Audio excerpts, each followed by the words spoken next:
Hello ఎవరన్ SSC GD కానిస్టేబుల్కి సంబంధించి next process అంటే PET పీఎఫ్టీ కోసం చాలామంది వెయిట్ చేస్తున్నారు. అయితే ఏంటంటే నాకు మెసేజ్ వచ్చినాయి, తెలిసిన వాళ్ళు కాల్ చేసింది ఏంటంటే అన్న మే 20 నుంచి ఈవెంట్స్ అంటున్నారు, అది ఎంతవరకు నిజము? ఒకవేళ మే 20 మనకి ఈవెంట్స్ పెడితే మా రిజల్ట్ ఎప్పుడు వస్తాయి, షార్ట్ లిస్ట్ ఎప్పుడు ఇస్తాడు అని చెప్పేసి చాలామందికి ఉన్న డౌటు, అవునా?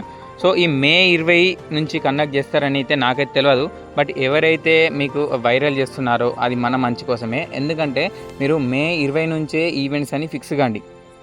మే 20 నుంచే ఈవెంట్స్ అని ఫిక్స్ అయితే మీకు టైం ఎంత ఉంటుంది? అదొక 20 రోజులు, ఇదొక 7 అంటే కనీసం 5 రోజులు అనుకోండి. సో 25 రోజులు అయితే మీకు ప్రాక్టీస్ ఉంటుంది. ఈ 25 రోజుల లోపల నాక్ని ఉన్నవాళ్ళు అంటే మైల్డ్గా నాక్ని ఉన్నవాళ్ళు నాక్ని ఎలా సెట్ చేసుకోవాలి, చెస్ట్ లేని వాళ్ళు చెస్ట్ ఎలా ఇంప్రూవ్ చేసుకోవాలి, హైట్ లేని వాళ్ళు ట్రిక్స్ ఎలా పాటించాలి, ఐసైట్ ఉన్న వాళ్ళు ఇప్పటి నుంచి డైట్ ఏ విధంగా మెయింటైన్ చేసుకోవాలి, రన్నింగ్ అబ్బాయిలకైతే 5 km 24 మినిట్స్లో ఏ విధంగా క్రాక్ చేయాలి, అమ్మాయిలు 1.6 కిలోమీటర్స్ 8.5 మినిట్స్లో ఏ విధంగా క్రాక్ చేయాలి. మరి ఇవన్నీ సెట్ చేసుకోవడానికి ఏవైతే చిన్న చిన్న ప్రాబ్లమ్స్ ఉన్నాయో ఇవన్నీ సెట్ చేసుకోవడానికి మనకి టైం ఉంటుందా? మనకు ఉండేదే ఇంత తక్కువ టైము. ఇంకోటి గుర్తుపెట్టుకోండి, ఈ మే 20 అయితే నాకే తెలియదు, మీరే నాకు చెప్పారు, దాన్ని బేస్ చేసుకొని నేను చెప్తున్నాను పాజిటివ్గా. ఒకవేళ అదే డేట్ అనుకొని మీరు ప్రాక్టీస్ చేస్తే ఏంటంటే కనీసం ప్రాక్టీస్లో ఉండే ఉంటారు. ఒకవేళ మే 20 కాకుండా జూన్లో పెట్టినా కానీ నీకేంది ఆల్రెడీ నువ్వు ప్రాక్టీస్ అయి ఉంటావు కాబట్టి నువ్వు జూన్లో పెట్టుకున్నా ఏం కాదు. అదే ఒకవేళ నువ్వు జూన్ అనుకొని నీ దృష్టిలో పెట్టుకుంటే నువ్వు నెగ్లెక్ట్ చేస్తావు. మే 20 అనుకో తక్కువ టైం ఉంది కాబట్టి ప్రాక్టీస్ చేసుకుంటావు. అయినప్పటికీ ఏంటంటే చాలామంది షార్ట్ లిస్ట్ కోసం వెయిట్ చేస్తుంటారు. అసలు నేను షార్ట్ లిస్ట్ అవుతానా, నాకు నార్మలైజేషన్లో స్కోర్ యాడ్ అవుతుంది అని చెప్పేసి. సో అలాంటి అంటే ఎవరికైతే డౌట్ ఉందో వాళ్ళైతే ప్రాక్టీస్ చేయండి. ఎవరికైతే షార్ట్ లిస్ట్లో నేను ఖచ్చితంగా క్లియర్ అవుతాను, నా షార్ట్ లిస్ట్లో నా నేమ్ వస్తుంది అని చెప్పేసి ఫిక్స్ అయ్యారో వాళ్ళు మాత్రం ఖచ్చితంగా రన్నింగ్ ప్రాక్టీస్ చేసుకోండి. అంతేకాకుండా ఈరోజు ఈ వీడియోలో ఇంకొక ఇన్ఫర్మేషన్ కూడా చెప్తున్నాను. కరీంనగర్లో ఫ్రీ గ్రౌండ్ కోచింగ్ అయితే ఇవ్వడం జరుగుతుందని చెప్పినాం కదా. సో శివాజీ బ్రో ఆధ్వర్యంలో మనకైతే ఫ్రీ గ్రౌండ్ కోచింగ్ ఇవ్వబడుతుంది. ఎవరైతే షార్ట్ లిస్ట్లో నేను ఖచ్చితంగా క్వాలిఫై అవుతాను అని చెప్పేసి నమ్మకం ఉందో వాళ్ళైతే కరీంనగర్లో గ్రౌండ్లో అయితే జాయిన్ కావడానికి ట్రై చేయండి. కావాలంటే నేను డిస్ప్లే మీద అతని నెంబర్ ఇస్తాను, మీకు టీషర్ట్స్ కావాలని చెప్పండి, టీషర్ట్స్ కూడా ప్రొవైడ్ చేస్తాము. అయితే ఇందులో ఒక ఎగ్జాంపుల్ చెప్తాను చూడండి. ఇప్పుడు ఒకవేళ తక్కువ స్కోర్ వచ్చి షార్ట్ లిస్ట్ అయినావు, షార్ట్ లిస్ట్ అయ్యి ఏంటంటే నీకు సపోజ్ ఏదో బీఎస్ఎఫ్ కానీ అంటే నీకు నచ్చని పోస్ట్ కొంచెం ఫోర్స్ వచ్చింది, బీఎస్ఎఫ్ వచ్చింది అనుకో. అప్పుడు నువ్వు ఏం చేస్తావు? బీఎస్ఎఫ్ ఓకే నువ్వు లాస్ట్ వరకు వెళ్ళిపోయి ఏం చేస్తావు అంటే నీకు ఒక జాబ్ వస్తే నీకు హోప్ ఉంటుంది, నీకు ఒక పాజిటివ్ నమ్మకం ఉంటుంది, టెన్షన్ ఉండదు. అదే దాంట్లో ఏం చేస్తానంటే నువ్వు ఇప్పటి నుంచే ప్రిపేర్ అవుతూ ఉంటావు కాబట్టి నువ్వు ఇప్పుడు ఈ ట్రైనింగ్ అయితే మనకి నెక్స్ట్ నోటిఫికేషన్ ఎగ్జామ్ ఉంది కదా, ఎగ్జామ్ అయిపోయిన తర్వాతే ఉండడానికి ఛాన్స్ ఉంటుంది. సో అప్పుడు ఏం చేస్తావు? నువ్వు ఎగ్జామ్ అటెంప్ట్ చేస్తావు, SSC GD next notification exam attempt చేస్తావు. చేసిన తర్వాత అప్పుడు నీ వచ్చిన స్కోర్ను బేస్ చేసుకొని నీకు ఏ జాబ్ అయితే కావాలి, సిఎస్ఎఫ్ఓ ఎస్ఎస్బిఓ ఏది ఇంట్రెస్ట్ ఉందో అప్పుడు థింక్ చేసుకోవచ్చు. ఆ స్కోర్కు నాకు సిఎస్ఎఫ్ వస్తుందా, ఎస్ఎస్బి వస్తుందా? ఒకవేళ వస్తుంది అంటే ఏం చేస్తావు? నువ్వు దీన్ని క్విట్ చేస్తావు, బీఎస్ఎఫ్ని. అలా ముందుకు వెళ్ళిపోతావు. అందుకే మీకు నమ్మకం ఉన్న వాళ్ళు అయితే నేను ఖచ్చితంగా షార్ట్ లిస్ట్ అవుతాను అన్న వాళ్ళైతే రన్నింగ్ అయితే ప్రాక్టీస్ చేసుకోండి. మనకైతే టైం ఖచ్చితంగా ఉండదు. షార్ట్ లిస్ట్ నుంచి రన్నింగ్ అయితే మనకైతే డేట్ అయితే ఎక్కువ ఇవ్వడు. ఎందుకంటే నెక్స్ట్ ఒక నోటిఫికేషన్ ఉంది, దాన్ని భర్తీ చేయాలంటే ఈ నోటిఫికేషన్ అయితే కొంచెం ఫాస్ట్గా కంప్లీట్ చేస్తారు. ఎందుకంటే లాస్ట్ టైం కూడా చూడండి నోటిఫికేషన్ ఫాస్ట్గా కంప్లీట్ చేసేసిండు. ఎందుకంటే నెక్స్ట్ మీ నోటిఫికేషన్ ఉంది కాబట్టి. ఇప్పుడు కూడా మీ నోటిఫికేషన్ ఫాస్ట్గా కంప్లీట్ చేస్తే నెక్స్ట్ నోటిఫికేషన్ కూడా ఉంటుంది. కానీ ఈ షార్ట్ లిస్ట్ కోసం అయితే ఎవరైతే వెయిట్ చేస్తున్నారో వాళ్ళకి నేను ఒక్కటే గైడెన్స్ అయితే ఇస్తున్నాను. మీకు నమ్మకం ఉంది, నేను అటు ఉంటానా ఇటు ఉంటానా తెలియదు, అయితే నువ్వు ఏం చేస్తావు అంటే నువ్వు ఇదే ఫ్లోలో ప్రిపేర్ అయినావు అనుకో 100% నువ్వు నెక్స్ట్ నోటిఫికేషన్లో పక్కా వస్తుంది జాబు. దానికి నేనైతే షూరిటీ ఇస్తున్నాను. ఎందుకంటే ఈ నోటిఫికేషన్లో నువ్వు ఇంత తపన పడ్డావు. ఎందుకంటే నాకు ఇన్స్టాగ్రామ్లో కొంతమంది కాల్ చేసి అన్న నేను చాలా కష్టపడ్డాను, నేను హైదరాబాద్ వెళ్ళి ప్రిపేర్ అయినా అన్న, సో నేను 2 months 3 months ప్రిపేర్ అయినా అన్న, నేను హార్డ్గా ప్రిపేర్ అయినా, నాకు తక్కువ స్కోర్ వచ్చింది, నేను షార్ట్ లిస్ట్ అవుతానని చెప్పేసి నువ్వు కరెక్టే నువ్వు 2 months అయినా అనుకో ప్రిపరేషన్. సో ఆ 2 monthsలో నువ్వు గెటిన్ కాలేదు. బట్ ఇప్పటి నుంచి నువ్వు ప్రిపేర్ అయితే ఇంతకుముందు ఈ ప్రిపరేషన్ యాడ్ అయ్యి నెక్స్ట్ నోటిఫికేషన్ ఎందుకు జాబ్ రాదు? ఇదే ఫ్లోలో ఉంటే ఎందుకు రా చెప్పండి? సో ఎందుకంటే మనకి నోటిఫికేషన్ ఎప్పుడో ఉంటుందో తెలియదు అని చెప్పేసి ఆ నమ్మకం అయితే కాదు కదా. యూపీఎస్సీ సివిల్ సర్వీస్ లాగానే ఎవ్రీ ఇయర్ ఏ విధంగానైతే నోటిఫికేషన్ ఇస్తుందో మన ఎస్ఎస్సి కూడా అలా ఇస్తుంది. ఇప్పుడు ఆ తర్వాత ఇస్తుందో ఇవ్వదో మనకు తెలియదు. ఈ నోటిఫికేషన్ నెక్స్ట్ నోటిఫికేషన్ అయితే ఉంది. నువ్వు ఇదే ఫ్లోలో ముందుకు వెళ్ళాం అనుకో 100% ఇప్పుడు ఎవరైతే నేను ఎగ్జాంపుల్ చెప్తున్నాను, మన ఛానల్లో ఒక 10,000 నుంచి 20,000 చూస్తున్నారు కదా, ఆ 10,000 మందికి అయితే ఇప్పుడు ఈ నోటిఫికేషన్లో జాబ్ రాని వాళ్ళు నెక్స్ట్ నోటిఫికేషన్ 100% వస్తుంది. మీ క్యూరియాసిటీ ప్రకారమే నేను చెప్తున్నాను, మీరు చెప్పే కమెంట్స్ ప్రకారమే చెప్తున్నాను. ఎందుకంటే ఇప్పుడు ఎవరైతే తక్కువ స్కోర్లో రాని వాళ్ళు ఉంటారో వాళ్ళకైతే నెక్స్ట్ నోటిఫికేషన్ చాలామంది గెటిన్ అవుతారు. ఎందుకంటే ఇది లాస్ట్ టైము నోటిఫికేషన్లో నాకైతే తెలిసిపోయింది.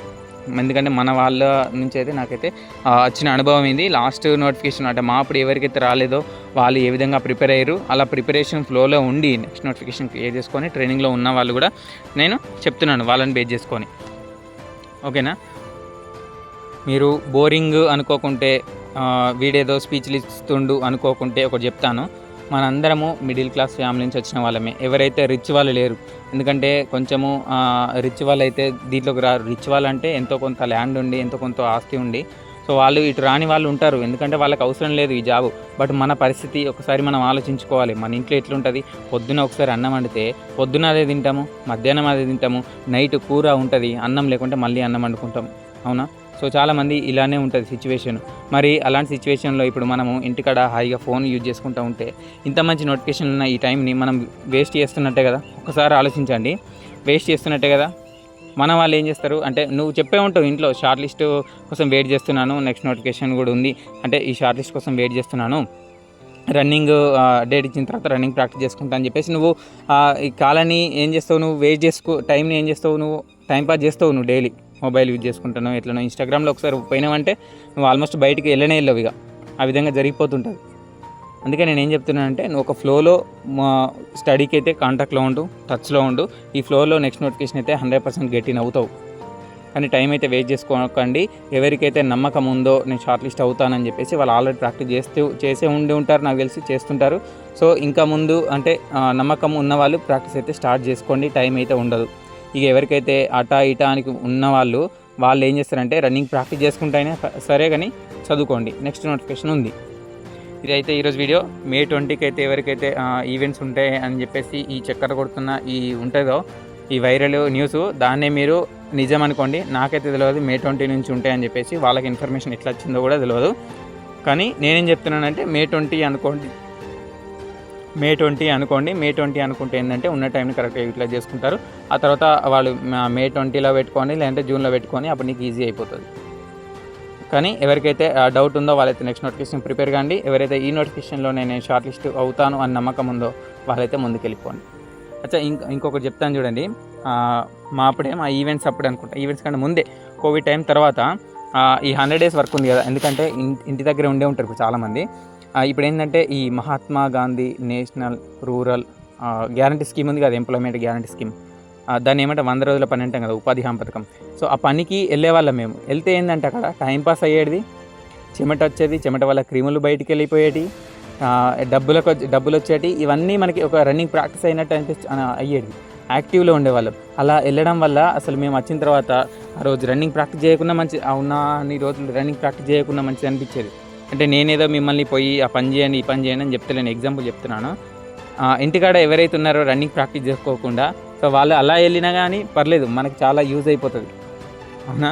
సో అట్లా మేమైతే అలా చేసి ఉన్నాము. ఆ 100 రోజుల పనికి వెళ్ళడం వల్ల మాకు ఎంత అంటే నాకు 3000 ఏమో వచ్చినాయి. 3000 వస్తే నేను 1000 ఉంచుకున్నాను. 1000 ఉంచుకొని కోవిడ్ టైంలో, అది 2020 నుంచి 22 మధ్యలో ఉంచుకొని ఆ 800 రూపాయలు పెట్టి నేను ఆన్లైన్లో కోర్స్ తీసుకున్నాను.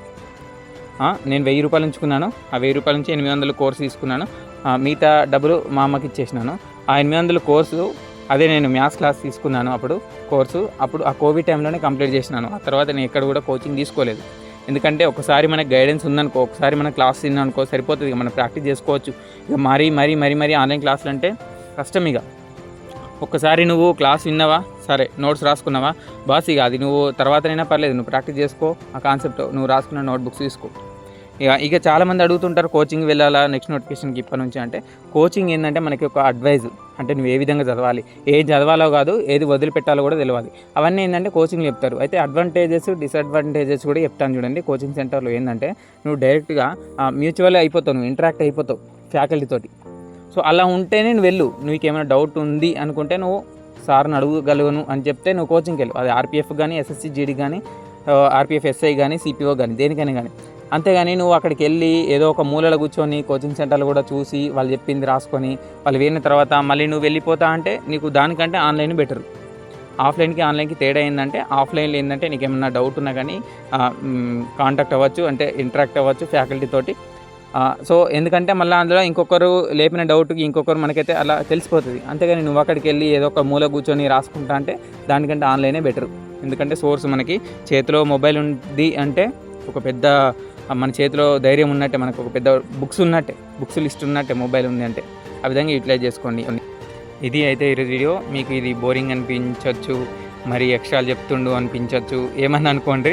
బట్ నేనైతే చెప్పేది ఇది. ఇక మీరు నెగిటివ్ పెట్టుకుంటే నెగిటివ్ పెట్టుకోండి, పాజిటివ్ కామెంట్ పెట్టుకుంటే పాజిటివ్, మీరు ఏమైనా పెట్టుకోండి. కానీ నేను చెప్పేది అయితే చెప్పేసినాను. Thank you for watching.